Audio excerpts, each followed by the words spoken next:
different spot, different drill, different concepts. You guys see I've got those 3 baskets laid up there.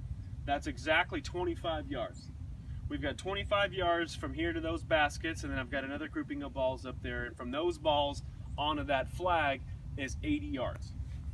A little less, it's about 76. Okay. So the idea here, you guys, and Bob, your left, I got you set up on the far one. I want to see you guys focus on your yardage in the air. So we're going to try to fly these balls all the way to those 3 baskets. You're trying to land on top of them, not necessarily land before them and get there eventually. You're trying to land on top of that deal. So this would be a pitch shot, you guys. And what I want to see you guys focus on is keeping the ball in the middle of your stance, keeping your motion going through the ball consistently, no decel or over acceleration. And it's just a chip shot over there, grown up a little bit. A little glorified, a little bit more power. You can use a little bit more body. It requires maybe a little bit more rotation, a little bit more movement and application of the lower body, the hips firing and so on and so forth, just to get it moving.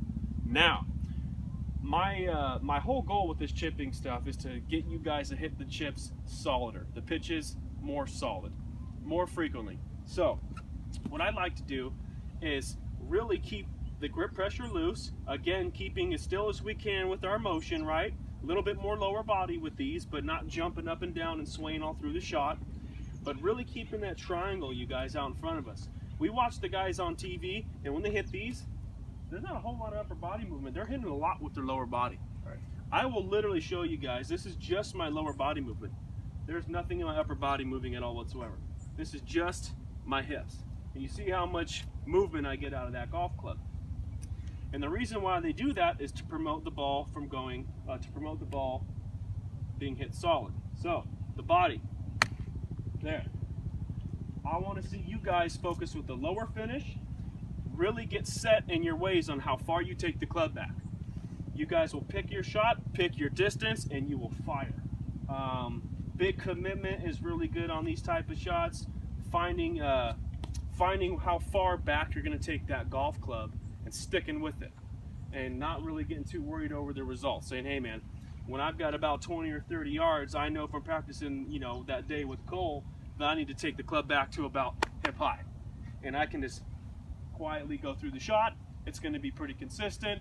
I don't have a whole lot of things moving around. I'm going to find my target a lot more often.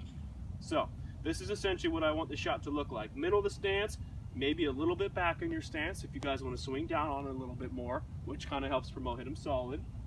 But essentially this is what I want to see your shots looking like. Right there.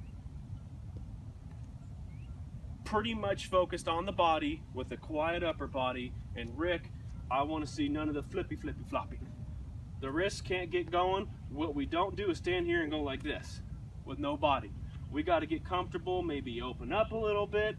Maybe you get squared up, to each his own. I like a semi-open stance, but I really like the thought of those chips that we're hitting over there with that soft, quiet, no wrist break, but just put a little more button movement, you know what I mean? A little more movement, lower body, just to get it going a little bit more.